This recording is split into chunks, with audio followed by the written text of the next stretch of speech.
जय हिंद साथियों, मैं रजनीश एक बार फिर से आपका स्वागत करता हूं आपके अपने YouTube चैनल ज्ञानदायिनी एजुकेशनल ट्रस्ट पे।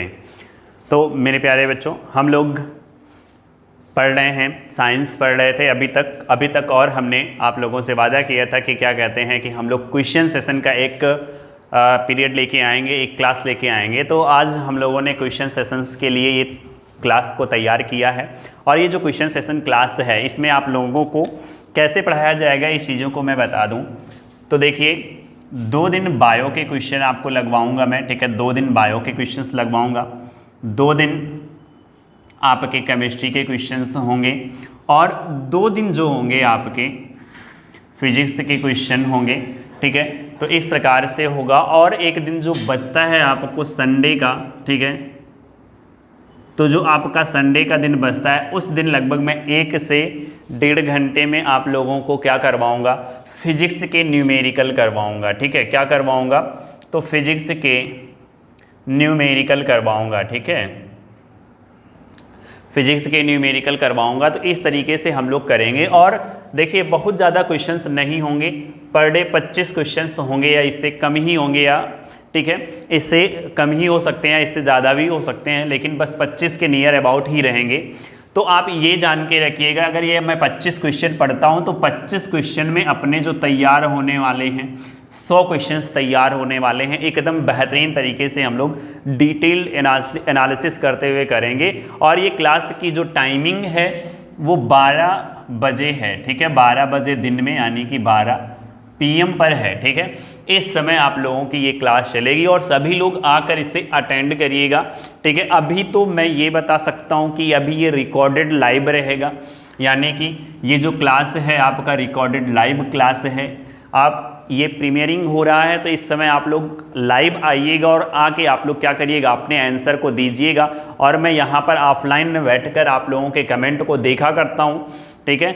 ऑफलाइन बैठकर मैं आप लोगों के कमेंट को देखा करता हूँ और सबसे बेहतरीन तरीके का देख लीजिएगा जो सबसे अच्छा नंबर लाता है। और आप लोग लास्ट में ये भी बताइएगा, जब वीडियो ख़त्म हो जाएगी तो आप लोग बताइएगा कि आप लोगों का 20 में से या 25 में से कितना क्वेश्चन सही हुआ है, ठीक है।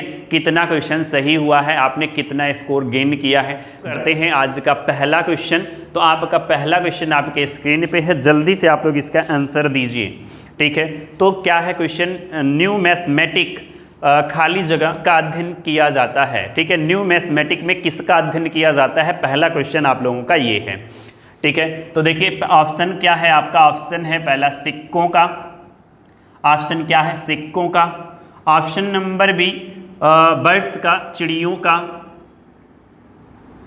ठीक है। ऑप्शन नंबर सी जो आपका है वो है डाक टिकट। तो भैया आप लोग एक चीज जान लो, जो डाक टिकट है, जो डाक टिकट है, वो जो टिकट है इसमें किसी का अध्ययन नहीं किया जाता, ठीक है। इसके अध्ययन को कुछ भी नहीं कहा जाता क्योंकि इसका अध्ययन नहीं होता। इसका भी अध्ययन होता है, इसका भी अध्ययन होता है। और डी नंबर जो आपका ऑप्शन है वो किसका, डी नंबर जो आपका ऑप्शन है वो हड्डी है। क्या है, हड्डी है। तो सबसे पहली बात, हड्डी के अध्ययन को क्या कहते हैं, हड्डी के अध्ययन को क्या कहते हैं, सबसे पहली चीज आप लोग ये जान लीजिए। तो हड्डी के अध्ययन को क्या कहते हैं, आप लोग जल्दी से अभी आप बता दोगे, सर ऑर्थोलॉजी कहते हैं, ठीक है। हड्डी के अध्ययन को ऑर्थोलॉजी नहीं कहते हैं, आपके इस बात को भी हम दूर कर देते हैं अगर आपके दिमाग में ये चीज चल रहा है। तो हड्डी की बीमारियों का अध्ययन, हड्डी की बीमारियों का अध्ययन, ठीक है। हड्डी की बीमारियों का अध्ययन किसमें किया जाता है, तो ऑर्थोलॉजी में किया जाता है। किसमें किया जाता है, तो ऑर्थोलॉजी में किया जाता है, ठीक है। और हड्डी के अध्ययन को क्या कहते हैं, ये बात आप लोग ध्यान से देख लीजिए। तो ऑस्टियोलॉजी, ठीक है, किसमें किया जाता है, तो आप कहेंगे सर ऑस्टियोलॉजी में किया जाता है, ठीक है। ऑस्टियोलॉजी क्या कहलाता है, ऑस्टियोलॉजी हड्डी का अध्ययन। अब ये बात आप लोगों को एकदम ध्यान से जान लेना है कि ये और ये पेपर में कंफ्यूजन होता है। ये क्वेश्चन आपके दिल्ली पुलिस में पूछा गया क्वेश्चन है, ठीक है। दिल्ली पुलिस में पूछा गया क्वेश्चन है कि हड्डी के अध्ययन को क्या कहते हैं, ठीक है। हड्डी के अध्ययन को क्या कहते हैं, तो ये चीज़ आप लोग एकदम ध्यान से समझ लीजिएगा कि जो हड्डी का अध्ययन है उसे क्या कहते हैं, ऑस्टियोलॉजी कहते हैं। और हड्डी की बीमारियों के अध्ययन को क्या कहते हैं, तो ऑर्थोलॉजी कहते हैं, ठीक है। हड्डी के बीमारियों के अध्ययन को क्या कहते हैं, तो ऑस्टियोलॉजी कहते हैं। सर डॉग टिकट का तो कोई नहीं होता, तो ये ऑप्शन नहीं हो सकता, तो डी वाला ऑप्शन भी नहीं होगा, कट गया। अब ए और बी में से कौन सा होगा, तो देखिए चिड़ियों के अध्ययन को क्या कहते हैं, तो चिड़ियों के अध्ययन को क्या कहते हैं, ओरिन्थोलॉजी। क्या कहते हैं, ओरिन्थोलॉजी। क्या कहते हैं भाई, ओरिन्थोलॉजी कहते हैं, ठीक है। चिड़ियों के अध्ययन को क्या कहते हैं, ओरिन्थोलॉजी कहते हैं। चिड़ियों के अध्ययन को क्या कहते हैं, ओरिन्थोलॉजी कहते हैं। तो बचा एक ऑप्शन, ये भी हट गया, बचा एक ऑप्शन आपका सिक्कों का, ठीक है। तो सिक्कों के अध्ययन को क्या कहते हैं, क्या कहते हैं भाई, तो न्यूमिस्मेटिक कहते हैं, ठीक है। न्यूमिस्मेटिक कहते हैं सिक्कों के अध्ययन का। तो भाई किसका किसका अध्ययन, किसका क्वेश्चन सही हुआ, जल्दी से लिख के बताइए, ठीक है। किसको ये मालूम था, तो आपको यहाँ पे कितने क्वेश्चन मालूम हो गए भाई। चिड़ियों के अध्ययन को क्या कहते हैं, ओरिन्थोलॉजी। हड्डी के अध्ययन को क्या कहते हैं, ऑस्टियोलॉजी। हड्डी की बीमारियों का अध्ययन किसमें किया जाता है, तो हड्डी की बीमारियों का अध्ययन किसमें किया जाता है, तो ऑर्थोलॉजी में किया जाता है, ठीक है। किसमें किया जाता है, ऑर्थोलॉजी में किया जाता है। तो ये बात आप लोगों को यहाँ से समझ में आ गई है, ठीक है। ये बात आप लोगों को यहाँ से समझ में आ गई है।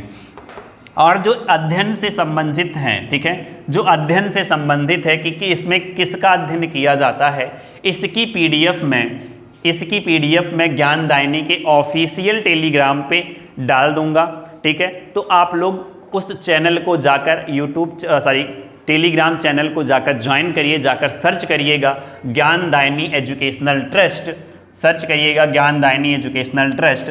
तो क्या हो जाएगा, आपको मिल जाएगा क्या, आपको मिल जाएगा, क्या मिल जाएगा भाई, तो आज आप लोगों को मिल जाएगा यहाँ पे ये सभी के अध्ययन वाली पीडीएफ मैं डलवा दूंगा, ठीक है। 1-2 दिन में मैं डलवा दूंगा, तो आप लोग जाकर उसे ज्वाइन जरूर कर लीजिए। चलिए नेक्स्ट क्वेश्चन है, जल्दी से ये आप लोग मुँह जबानी एकदम बता दीजिए, कहीं इसमें कुछ डिटेल नहीं जाना है आप लोगों को। देखिए क्या लिखा है, रेडियो कार्बन डेटिंग के द्वारा निम्नलिखित में से किसका अनुमान लगाया जाता है।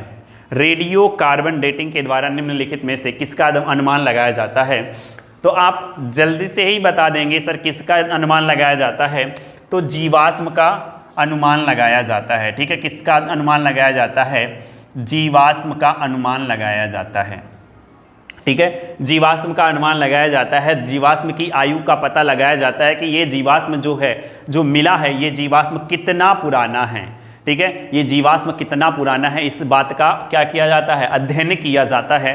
तो ये बात आप लोग एकदम ध्यान से जान के रखिएगा, ठीक है। तो आप लोग इसका क्वेश्चन का आंसर क्या हो जाएगा, तो इस क्वेश्चन का आंसर हो जाएगा सर बी नंबर। क्या हो जाएगा, बी नंबर हो जाएगा। चलिए 3rd नंबर पे आप लोगों को क्वेश्चन काफ़ी अच्छा मिल रहा है, 3rd नंबर पे क्वेश्चन काफ़ी अच्छा मिल रहा है, ठीक है। यूपी SSS के पेपर में आया हुआ है, ठीक है। यूपी SSS के पेपर में आया हुआ है, ठीक है। तो ये बताएंगे जल्दी से, यूपी SSS में किस में आया हुआ है, तो ये BDO के पेपर में आया हुआ है। तो जल्दी से बताइए, निम्नलिखित कथनों पर विचार करें। अंडे में लगभग 70 कैलोरी होती है, जिसमें 6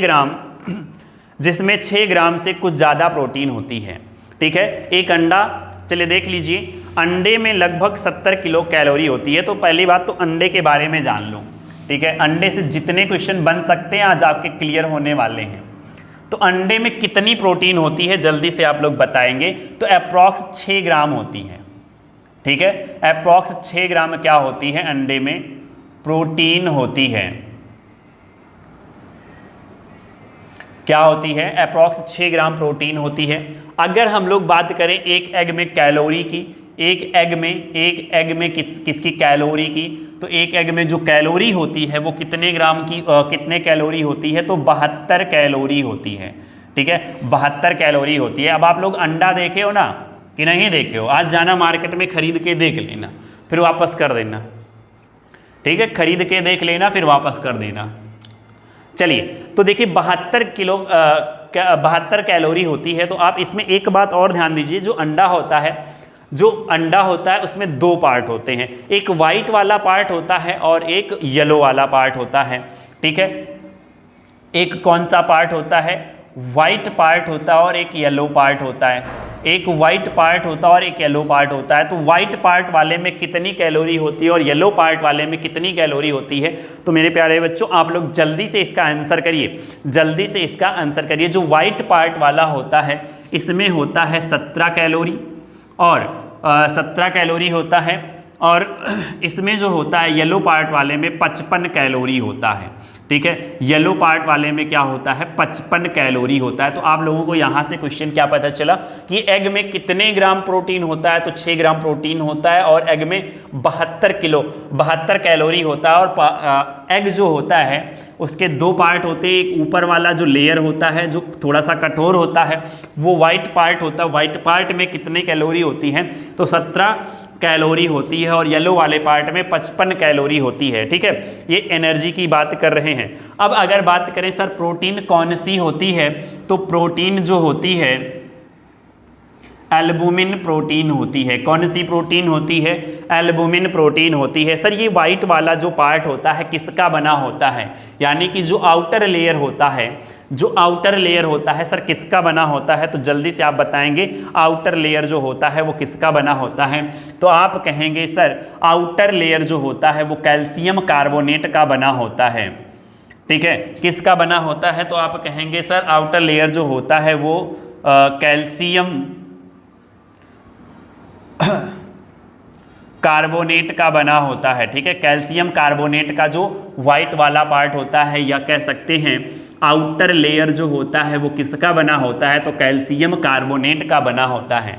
ठीक है, कैल्शियम कार्बोनेट का बना होता है। सर इसमें कौन कौन सी विटामिन होती है? ठीक है, क्या इसमें विटामिन भी होती है? तो इसमें विटामिन तो होती ही है। ठीक है, तो कौन कौन सी विटामिन होती है जल्दी से आप लोग बताएंगे, जल्दी से आप लोग बताइए। मैं आप लोगों के क्वेश्चंस के मतलब आंसर का वेट कर रहा हूं, जल्दी से आप लोग बताइए। ठीक है, 1 मिनट का समय आप लोगों को नहीं दूंगा मैं। ठीक है, बस आप लोगों का समय पूरा हो गया। तो कितना होता है मतलब समय पूरा नहीं हुआ अभी आप लोगों को रहना है और ज़िंदगी में अभी आप लोगों को बहुत कुछ करना है। ठीक है, ये मत सोचिएगा कि सर कह रहे हैं कि समय पूरा हो गया आप चलो निकल लो, अभी नहीं। ठीक है, क्या करना है आप लोगों को? मेहनत करना है और मेहनत करके इस क्वेश्चन का आंसर देना है। तो पहला वाला ऑप्शन तो सर सही हो गया, पहला वाला ऑप्शन तो सर सही हो गया। फिर दूसरा ऑप्शन क्या कह रहा है? दूसरा ऑप्शन कह रहा है स्वस्थ लोगों के लिए प्रतिदिन 46 से 56 ग्राम प्रोटीन की आवश्यकता होती है। 46 से 56 ग्राम प्रोटीन की आवश्यकता होती है। तो एक हेल्थ मैन जो होता है, एक स्वस्थ व्यक्ति जो होता है, एक स्वस्थ व्यक्ति जो होता है, ठीक है, एक जो स्वस्थ व्यक्ति होता है उसमें उसको कितनी ऊर्जा की आवश्यकता होती है? जल्दी से आप लोग बताएंगे सर। उसे 70 किलोग्राम ऊर्जा मतलब प्रोटीन की आवश्यकता होती है। ठीक है, 70 किलोग्राम प्रोटीन की आवश्यकता होती है। सर 70 किलोग्राम प्रोटीन में कितने ग्राम एनर्जी आपको मिल जाता है? तो कितने ग्राम एनर्जी मिल जाता है? 46 से 56 ग्राम। ठीक है, 46 से 56 ग्राम एक दिन में आपको एनर्जी मिल जाती है। 46 से 56 ग्राम एनर्जी आप लोगों को मिल जाती है। तो सेकंड वाला ऑप्शन भी आपका सही हो गया। सर सेकंड वाला ऑप्शन भी आपका क्या हो गया? तो सेकंड वाला ऑप्शन भी आपका सही हो गया। ठीक है, अब देखो जो ये 70 ग्राम प्रोटीन हो लेना चाहिए, इसकी कमी से कौन सा रोग हो जाता है? तो इसकी कमी से रोग हो जाता है क्वाशियोरकर।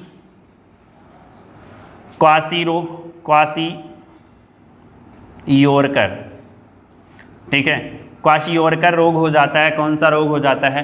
क्वाशियोरकर रोग हो जाता है। और आप लोग एक चीज़ और पढ़े होंगे सर, मेरेस्मस भी रोग हो जाता है। ठीक है, मेरेस्मस रोग भी होता है, लेकिन जो है अगर मेरेस्मस रोग को अगर हम लोग सही से जाने कि मेरेस्मस रोग जो होता है अगर हम लोग उसे सही से जान रहे हैं तो मेरेस्मस रोग जो होता है कार्बोहाइड्रेट और प्रोटीन दोनों की कमी से होता है। जब इन दोनों की कमी हो जाएगी शरीर में आपके तो मेरेस्मस रोग हो जाएगा। दोनों की चीज़ें एक ही समान है। सर क्वाशियोरकर में होता क्या क्या है? क्वाशियोरकर में होता क्या है? तो आपका वेट लॉस हो जाएगा। ठीक है, आपका हेयर लॉस होने लगेगा, वेट लॉस हो जाएगा, आपका हेयर लॉस होने लगेगा, आपके शरीर पे लाल कलर के धब्बे पड़ने लगेंगे, ठीक है, लाल कलर के धब्बे पड़ने लगेंगे, आपके पेट में स्ट्रेच महसूस होने लगेगा, यानी कि पेन होने लगेगा, ठीक है, और आपकी त्वचा जो होगी वो सूखी हो जाएगी, ड्राइनेस आ जाएगा आपकी त्वचा पर। बात समझ में आया कि नहीं आया? ठीक है, तो प्रोटीन की कमी से कौन सा रोग हो जाएगा? क्वाशियोरकर रोग हो जाएगा। और मेरेस्मस रोग जो होता है कार्बोहाइड्रेट प्लस प्रोटीन दोनों की कमी से होता है, ठीक है, दोनों की कमी से होता है। देखिए क्वेश्चंस जो मैं बता रहा हूँ ये कहीं ना कहीं पेपर में आए हुए क्वेश्चंस हैं, ठीक है, ऐसा नहीं है कि मैंने एक ही बुक से उठाया है क्वेश्चन और लाके आप लोगों के लिए रख दिया है। थोड़ा सा मेहनत किया है इसके लिए और क्वेश्चंस को इकट्ठा किया है, अलग अलग प्रैक्टिस सेट से अलग अलग मतलब पेपर में आए हुए क्वेश्चनों को मैंने आप लोगों के लिए लेके आया है। फिर उसके बाद उसे टाइप होता है, फिर उसके बाद मैं आपको पढ़ाता हूँ। तो इतना तो बनता है बच्चा कि जब आप लोगों को हम लोग फ्री में दे रहे हैं, जब आप लोगों को हम लोग फ्री में दे रहे हैं तो आप लोग ये जान लीजिए कि क्या होगा कि आप लोगों का काम क्या होगा, वीडियो को लाइक कर दें जिससे हम लोगों को मोटिवेशन मिलेगा, और शेयर करके अपनी फैमिली को बढ़ाएं। कल आप लोगों ने 3000 की फैमिली कंप्लीट कर ली है, अब तो हम चाहेंगे कि बहुत कम समय में आप लोग 4000 की फैमिली भी पूरी कर लें। और एक बात आप लोग जानते हो, हम लोग फ्री में ऑनलाइन आप लोग को दे रहे हैं। अगर यही आप लोग जब ऑफलाइन आओगे तो 600 से लेके आप 2000 तक की फ़ीस दोगे और फिर भी इस तरीके का आपको क्वेश्चंस एक्सप्लेनेशन नहीं मिलेगा। क्वेश्चंस एक्सप्लेनेशन नहीं मिलेगा। आप किसी भी कोचिंग में पढ़ेंगे आपको कुछ पेपर तो होगा, टेस्ट तो होगा, लेकिन टेस्ट का आके कोई टीचर आके आपको क्या बता देगा, आंसर बता देगा और उसके बाद कोई सोल्यूशन उसका मिलने वाला नहीं है। तो यहाँ पे हम लोग सोल्यूशन देते हैं, फुल एक्सप्लेनेशन के साथ देते हैं, ठीक है, फुल एक्सप्लेनेशन के साथ देते हैं। तो यहाँ पे कोई टाइम बाउंडेशन नहीं है कि हमें सिर्फ 45 मिनट की ही क्लास लेनी है, ठीक है। यहाँ पे हम लोग 45 मिनट क्या, कई ऐसे 45 मिनट गुजर जाएंगे, फिर भी हम आप लोगों के लिए क्वेश्चंस हम लोग कराएंगे। तो आप लोग ये बात को ध्यान में रखिए और इसके साथ आप लोग वीडियो को एक बार ज़रूर शेयर कर दीजिए। अगर पसंद आ रहा हो तो लाइक कर दीजिए। देखिए आपके स्क्रीन पे नया क्वेश्चन आ चुका है, तो उसका आंसर बताइए जल्दी से। क्या है क्वेश्चन? निम्न में से किसकी कमी से जीरोप्थैल्मिया रोग हो जाता है? निम्न में से किसकी कमी से जीरोप्थैल्मिया रोग हो जाता है? देखिए अभी मैंने बताया कि प्रोटीन की कमी से क्वाशियोरकर और मेरेस्मस रोग हो जाता है, ठीक है। फिर उसके बाद देखिए विटामिन ए लिखा है, विटामिन ए लिखा है, तो भैया विटामिन ए से तो रतौंधी होती है। विटामिन ए से क्या हो जाता है? रतौंधी हो जाता है। जब आप लोग सोच के आंसर दीजिएगा, ठीक है। विटामिन ए की कमी से रतौंधी हो जाता है। चलिए सी नंबर देखिए, सी नंबर में क्या दिया गया है, तो विटामिन के दिया है। तो विटामिन के तो रक्त का थक्का जमाने के काम में आता है, विटामिन के तो रक्त का थक्का जमाने में काम आता है, ठीक है। असंतृप्त फैटी एसिड, ठीक है, असंतृप्त फैटी एसिड आपका डी नंबर दिया गया है। तो इससे मोटापा हो जाएगा। क्या हो जाएगा? मोटापा हो जाएगा। तो आप लोग जल्दी से बताइए भाई, मैंने चारों ऑप्शन तो बता दिया, चारों ऑप्शन तो बता दिया, इसमें जीरोप्थैल्मिया का नाम तो मैंने लिया ही नहीं, ठीक है। मैंने किसका नाम नहीं लिया? तो जीरोप्थैल्मिया का नाम नहीं लिया। किसका नाम नहीं लिया? तो जीरोप्थैल्मिया का नाम नहीं लिया बच्चा। तो आप ये बताओ जीरोप्थैल्मिया रोग किससे संबंधित है? जीरोप्थैल्मिया रोग किससे संबंधित है? तो आप कहेंगे सर जीरोप्थैल्मिया रोग जो है ये आँखों से संबंधित है। सर आँखों से संबंधित कोई भी चीज़ आ जाए, आँखों से संबंधित कोई भी चीज़ आ जाए, आपको एक ही विटामिन आपके दिमाग में आना चाहिए, विटामिन ए, ठीक है। क्या आना चाहिए? Vitamin A. तो विटामिन ए की कमी से कौन सा रोग हो जाता है? तो विटामिन ए की कमी से जीरोप्थैल्मिया रोग हो जाता है। सर जीरोप्थैल्मिया में होता क्या है?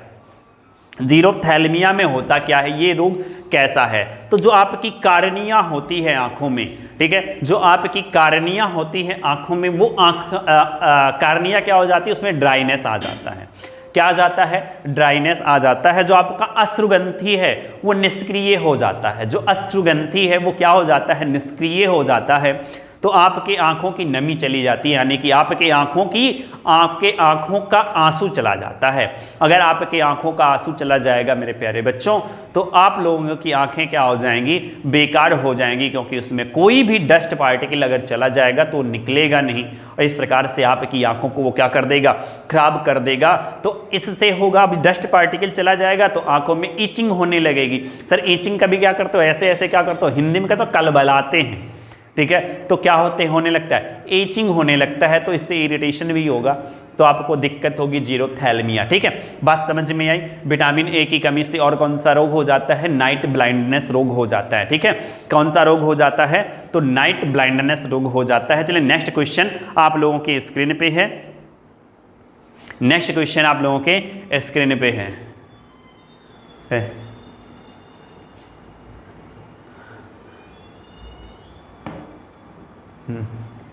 कर दो थोड़ा धीमे करिए, थोड़ा धीमे करिए गनवा।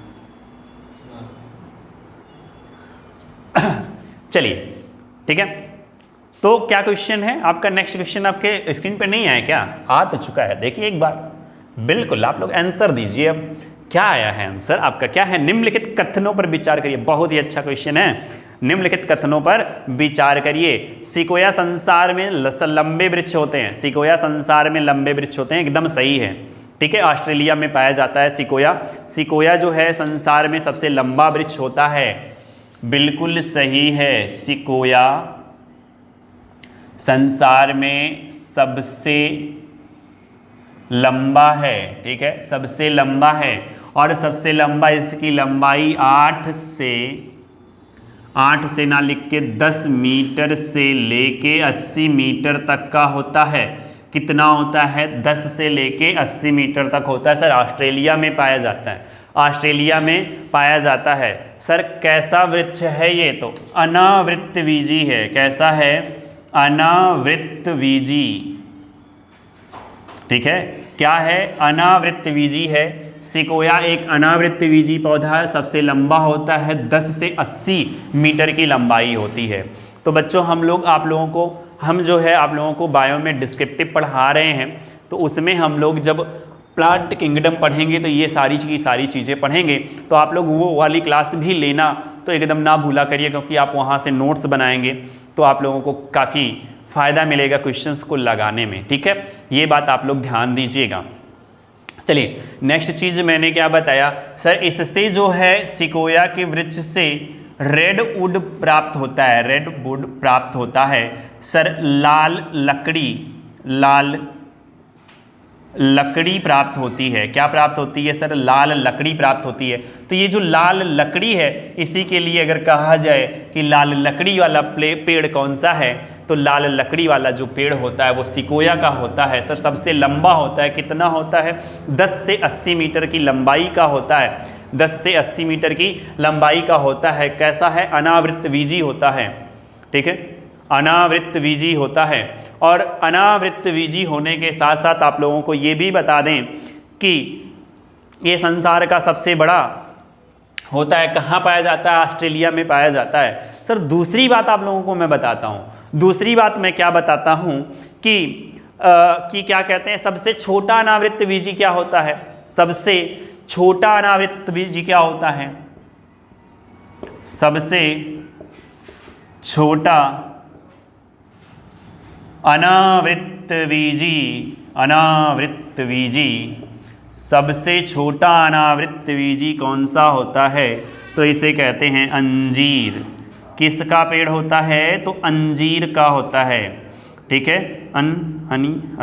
गड़बड़ लिखा, सॉरी बच्चों, किसका होता है, अंजीर का होता है। किसका होता है, अंजीर का होता है। सर अंजीर का एक और नाम होता है, जल्दी से कमेंट करिए, अंजीर का एक और नाम होता है, जल्दी से आप लोग इसका कमेंट करिए, अंजीर का दूसरा नाम क्या है, ठीक है। तब तक मैं पानी पी लेता हूँ। अंजीर का दूसरा नाम क्या है, जल्दी से आप लोग बताइए।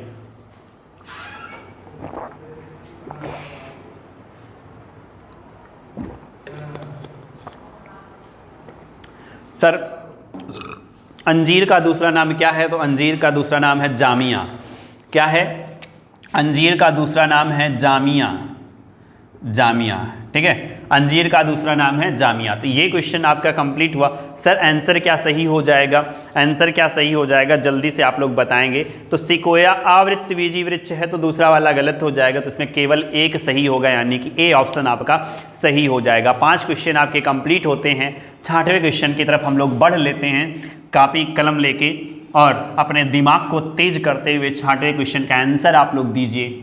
ठीक है, 6वें क्वेश्चन का आंसर आप लोग दीजिए। काफ़ी अच्छे बच्चे हैं आप लोग, आंसर ज़बरदस्त दे रहे हैं। ठीक है, आंसर ज़बरदस्त दे रहे हैं, देख तो अभी नहीं रहा हूँ, बाद में देखूंगा। ठीक है, तो आप लोग आंसर ज़बरदस्त दीजिए। चलिए, क्या है, निम्नलिखित में से कौन लाल रक्त कण का मुख्य कार्य है? ठीक है, लाल रक्त का मुख्य कार्य है, यानी कि आरबीसी मैंने पढ़ाया हुआ है, आप लोग वीडियो को जाकर वहाँ पर देखिए। आरबीसी का काम क्या होता है? हीमोग्लोबिन के साथ ऑक्सीजन को पूरे शरीर में पहुंचाना, हीमोग्लोबिन के साथ ऑक्सीजन को पूरे शरीर में पहुंचाना। और दूसरा काम क्या होता है?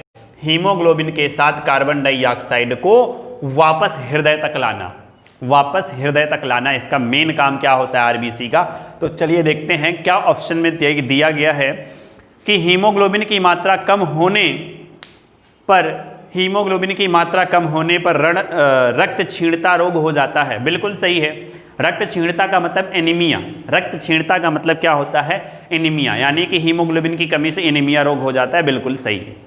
ठीक है, फिर इसके बाद पहला ऑप्शन सही हो गया। दूसरा है शरीर को रोगों के संक्रमण से बचाता है, शरीर को रोगों के संक्रमण से बचाता है। सर नहीं, शरीर को रोगों के संक्रमण से बचाता कौन है? तो WBC बचाता है। कौन बचाता है? WBC बचाता है। चलिए नेक्स्ट है क्या? रक्त का थक्का, अभी मैंने बताया विटामिन के का काम होता है, या फिर किसका काम होता है? प्लेटलेट्स का काम होता है। तो ये भी नहीं है, तो बी और सी दोनों गलत हो गया। डी नंबर देखते हैं, शरीर की हर कोशिका में ऑक्सीजन का पहुंचाना और कार्बन डाइऑक्साइड को वापस लाना, शायद मैंने बता दिया, तो ये भी नंबर सही गलत क्या हो गया? सही हो गया। तो ए और डी नंबर आपका सही हो जाता है। ए और डी किस में दिया गया है? तो सी नंबर में दिया गया है। ए और डी, यानी कि पहला और चौथा सही है, पहला और चौथा आपका सही है। तो इसका आंसर क्या हो जाएगा? पहला और चौथा सही हो जाएगा। तो कितने बच्चों का सही हुआ? अब देख लो, ये क्वेश्चन अब की बार कोई ऐसे वैसे पेपर में नहीं आया, रेलवे के पेपर में आया है। ठीक है, रेलवे के पेपर में आया। तो मेरे रेलवे वाले बच्चे मत सोचो कि क्वेश्चंस को हम लोग काफ़ी बड़े क्वेश्चंस को कर रहे हैं। तो बड़े क्वेश्चंस को नहीं कर रहे हैं मेरे प्यारे बच्चों, हम लोग ऐसे क्वेश्चंस को कर रहे हैं जो पेपर में कई बार आ चुके हैं। ठीक है, और कुछ ऐसे क्वेश्चंस भी इन्वॉल्व हैं जिनको मैंने बना के क्या किया है, आप लोगों के लिए लाया है, जो पेपर में आ सकते हैं, या फिर मैंने कहीं पे देखा नहीं हो और मैंने बनाया तो वो कहीं आया हो। ठीक है, दोनों हो सकता है। तो आप लोग मेहनत करिए, हम आपके साथ खड़े हैं, ज्ञानदायिनी आपकी सफलता के लिए समर्पित है। ठीक है, तो ये बात आप लोगों को ध्यान देने योग्य है और वीडियो को लाइक करने योग्य बनाता है। ये सारी बातें ज्ञानदायिनी को और दूर तक फैलाने का समय आ चुका है। तो अब ज्ञानदायिनी को और दूर तक फैलाइए, इतनी दूर तक फैलाइए कि पूरे भारतवर्ष में ज्ञानदायिनी का नाम पहुँच जाए। ठीक है, चलिए आगे हम लोग पहुँचते हैं, तो आगे हम लोग किस पे पहुंचते हैं? नेक्स्ट क्वेश्चन है हमारा, जीवाणु से मानव शरीर की निम्नलिखित में से कौन सी रक्षा कराता है? हीमोग्लोबिन ना, हीमोग्लोबिन तो रक्त में होता है और उसमें ऑक्सीजन को पूरे शरीर में पहुंचाता है, तो पहला ऑप्शन तो हटा दो। फिर लाल रक्त कणिका, तो अभी मैंने बताया लाल रक्त कणिका में हीमोग्लोबिन होता है जो ऑक्सीजन का निर्वाह करता है, पूरे शरीर में परिसंचरण करता है। फिर इसके बाद रक्त प्लेटलेट्स, भाई रक्त प्लेटलेट्स जो होता है ये रक्त के थक्के को जमाता है। रक्त प्लेटलेट्स क्या होता है? रक्त के थक्के को जमाता है शरीर के बाहर में। ठीक है, शरीर के अंदर क्यों नहीं जमता है? क्योंकि हेपेरिन नामक प्रोटीन मौजूद होता है। ठीक है, हेपेरिन नामक प्रोटीन मौजूद होता है। फिर इसके बाद एक ऑप्शन बच गया, जब कोई नहीं है तो एक ऑप्शन जो बच गया वही होगा, तो फेगोसाइटिक। ठीक है, क्या होता है? फेगोसाइटिक। फेगोसाइटिक होता कौन है? तो फेगोसाइटिक जो सेल होता है वो WBC होता है। फेगोसाइटिक सेल जो होता है WBC होता है। सर फेगोसाइटिक में आप जानते हो क्या है? जैसे आपने अमीबा का नाम सुना है, अमीबा एक फेगोसाइटिक सेल है। अमीबा एक फेगोसाइटिक जीव है, सेल नहीं है। अमीबा एक फेगोसाइटिक जीव है और WBC एक फेगोसाइटिक सेल है। इसके साथ साथ मैंने हृदय पे पढ़ाया है, हृदय में पढ़ाया है एक सेल और होता है जिसे हम लोग कहते हैं कुफ्फर सेल, उसका भी नेचर फेगोसाइटिक होता है।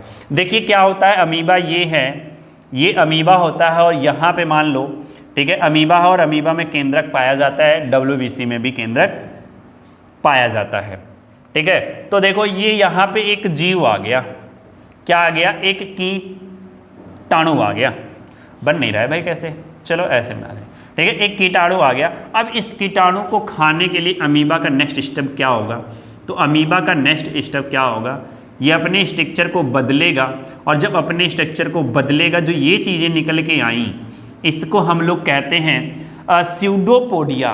क्या कहते हैं, स्यूडोपोडिया, जिसे हम लोग हिंदी में कहते हैं छद्म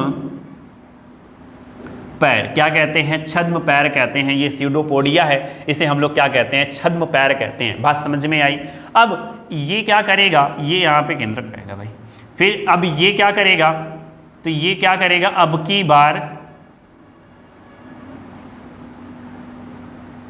बार इसको इसने क्या कर लिया, अपने अंदर कर लिया। अब अपने अंदर इसको क्या कर लेगा, पका मतलब पचा लेगा, अपने अंदर क्या कर लेगा, इसे पचा लेगा।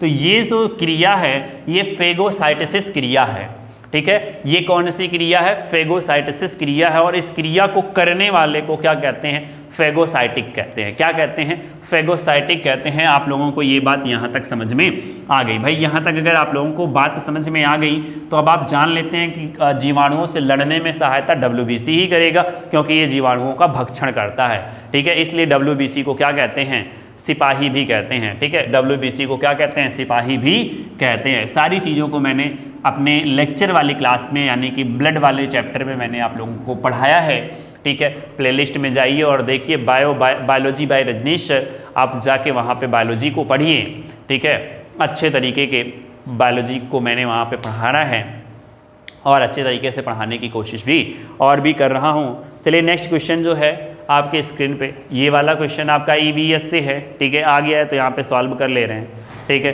खाली जगह का उपयोग करके पर्यावरण को साफ और हरा रखा जा सकता है, ठीक है। ऊर्जा को कम करके, बिल्कुल, अगर आप ऊर्जा को कम कर देंगे तो पर्यावरण आपका सुधर जाएगा, अच्छा हो जाएगा, बिल्कुल सही है, ठीक है।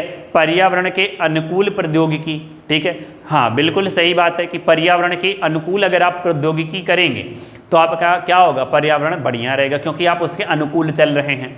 नेक्स्ट क्वेश्चन है, वन्य जीवों को सुरक्षित रखकर, ठीक है, वन्य जीव को आप सुरक्षित रखेंगे, आपका पर्यावरण क्या होगा, सही होगा। तो आपका आंसर क्या हो जाएगा, उपरोक्त सभी, D नंबर आपका सही हो जाएगा। चलिए नेक्स्ट क्वेश्चन है आपके स्क्रीन पे, वयस्क मानव कंकाल में कितनी हड्डियां होती हैं, वयस्क मानव कंकाल में कितनी हड्डियां होती हैं। तो आपका आंसर क्या हो जाएगा, वयस्क मानव कंकाल में कितनी हड्डियां होती हैं। सर यहाँ पर वयस्क पूछा है तो इसलिए कितनी होगी, 206, ठीक है, 206 हो जाएगी।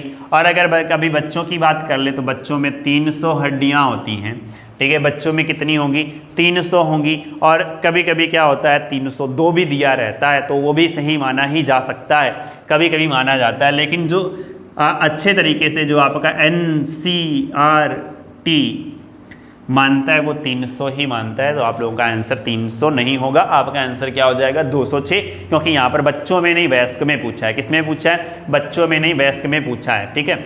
मज़ा आ जाएगा, आप लोग एकदम ध्यान से बने रहिए। ऐसे ही मैं न्यूमेरिकल को भी आपको ऐसा चुटकी बजा के, फिजिक्स के न्यूमेरिकल को ऐसा चुटकी बजा के निकालना सिखा दूंगा कि आप लोग देखेंगे और न्यूमेरिकल को भी अच्छे ही बिना पेन लगाए आपको आंसर दे देंगे, ठीक है। बस आप लोगों को थोड़ा सा मेहनत करना होगा, फार्मूला जो है फिजिक्स वाले उनको रटना पड़ेगा, ठीक है, तब आप लोगों का। और देखिए, अगर आप लोगों को पेपर में अच्छे मार्क्स लाने हैं तो अपने कैलकुलेशन को आधा घंटा बढ़ाइए, ठीक है। सिर्फ कितने मिनट, 30 मिनट अपने कैलकुलेशन को बढ़ाइए। 30 मिनट आप फिक्स कर लीजिए दिन में, कॉपी पेन लेके नहीं, कॉपी पेन लेके नहीं, दिमाग में, ठीक है, दिमाग में कैलकुलेशन करिएगा।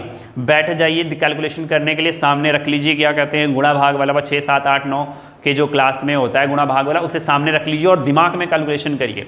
पेन ना लगाइए, सिर्फ दिमाग में करिए आधा घंटा। आधे घंटे में कुछ दिन ऐसा होगा कि आपको एक के क्वेश्चन आधा घंटे में सॉल्व करने में लग जाएगा, ठीक है। हो सकता है कि 10-12 कर लें, एक दिन ऐसा आएगा कि आप देखते ही कैलकुलेशन कर लेंगे, और जिस दिन ऐसा हो जाएगा उस दिन आप कोई भी चीज़ भूल नहीं पाओगे। ठीक है, सारी चीज़ आपकी स्ट्रांग हो जाएगी। तो आधा घंटा निकाल लीजिए, और आधा घंटा आप अपने करंट अफेयर के लिए निकाल लीजिए। ठीक है, आधा घंटा आप अपने करंट अफेयर के लिए निकाल लीजिए। नेट चलाइए, गूगल सर्च करिए और गूगल पे देखिए टुडे न्यूज़, और आधे घंटे में टुडे न्यूज़ को पढ़ लीजिए। ठीक है, और स्क्रीनशॉट लेकर रख लीजिए। क्या करते हैं, उसको रिवीजन करने के लिए। बस इतना ही काम करिए करंट अफेयर के लिए। और बाकी जो प्रभात सर की करंट अफेयर की क्लास है रात में 9 बजे, वो वाली तो आप ज़रूर देखते रहिए, क्योंकि उसमें सर स्टैटिक जीके पढ़ाए हैं, और उनके करंट से अब की बार जो IAS प्रीलिम्स का पेपर हुआ, ठीक है, उसमें भी क्वेश्चंस फंसे हुए हैं। ठीक है, चलिए नेक्स्ट क्वेश्चन है, अगर रक्त मस्तिष्क में बहना बंद हो जाए, अगर रक्त मस्तिष्क में बहना बंद हो जाए तो कितनी देर में इंसान अपनी चेतना खो देगा? अगर रक्त मस्तिष्क में बहना बंद हो जाए तो कितनी देर में इंसान अपनी चेतना खो देगा? जल्दी आप लोग आंसर बताइएगा, जल्दी आप लोग आंसर बताइए। कितने लोग आंसर दे पाते हो, हम देखते हैं आप लोगों को कितने लोग आंसर देते हो।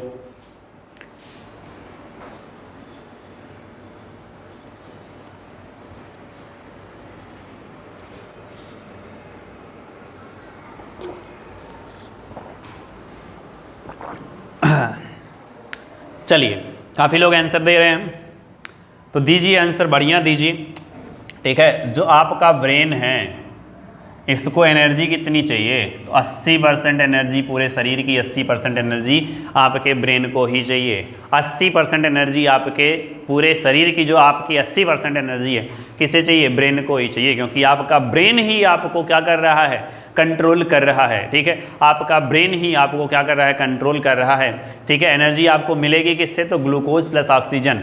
तो आप पूरे शरीर में जितना ग्लूकोज और ऑक्सीजन लेते हो उसका 80% आप किसे देते हो? अपने ब्रेन को देते हो। ठीक है, अगर ब्रेन में रक्त जाना बंद कर दे तो आपका ब्रेन जो है वो 5 सेकेंड में, देखिए मेरा 5 और यस एक ही प्रकार से बन जा रहा है, तो 5 सेकेंड में क्या कर देगा? ब्रेन आपका चलना बंद हो जाएगा। तो ऑप्शन नंबर बी आपका सही हो जाएगा, 5 सेकेंड। ठीक है, 13 नंबर क्वेश्चन हमारा हो गया।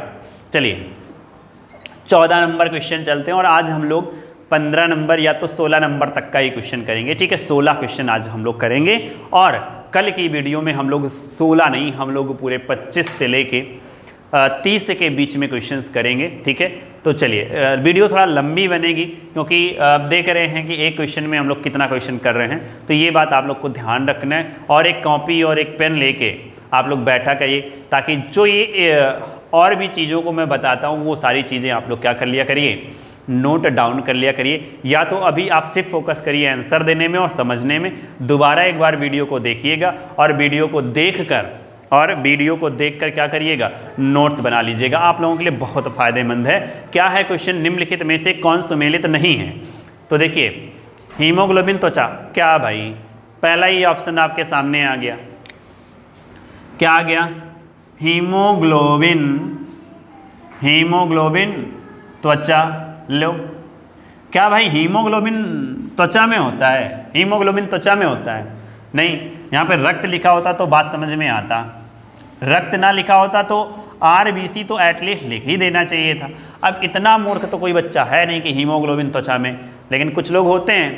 ठीक है, कुछ लोग ऐसे बच्चे होते हैं जो फॉर्म इसीलिए भरते हैं कि चलो तुक्का मार के आएंगे, हो सकता है कि हो जाए, और ऐसे बच्चों का लगभग कभी कभी हो भी जाता है।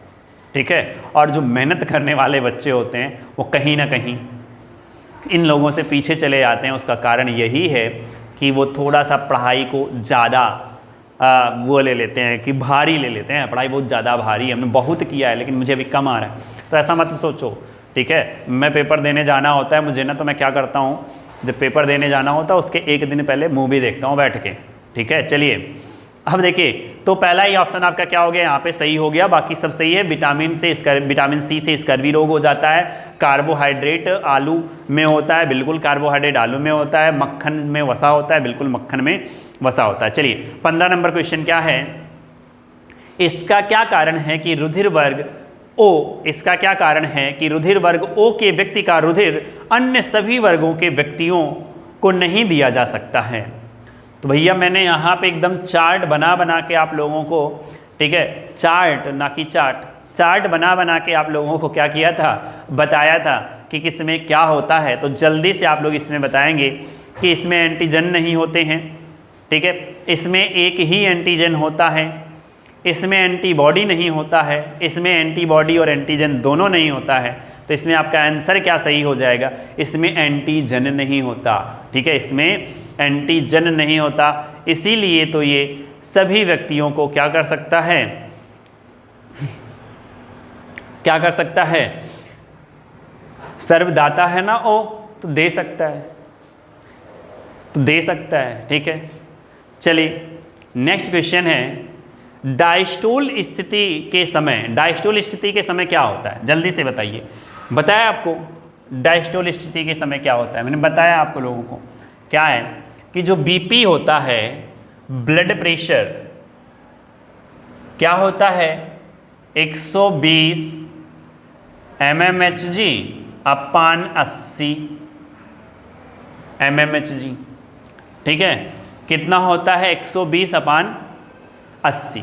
जो 120 होता है, जो 120 होता है वो क्या होता है, सिस्टोल होता है, ठीक है, और जो 80 होता है वो डायस्टोल होता है, ठीक है। 120 सिस्टोल होता है और 80 जो होता है वो डायस्टोल होता है। तो डायस्टोल में ब्लड इन होता है, ठीक है, और सिस्टोल में ब्लड क्या होता है, आउट होता है।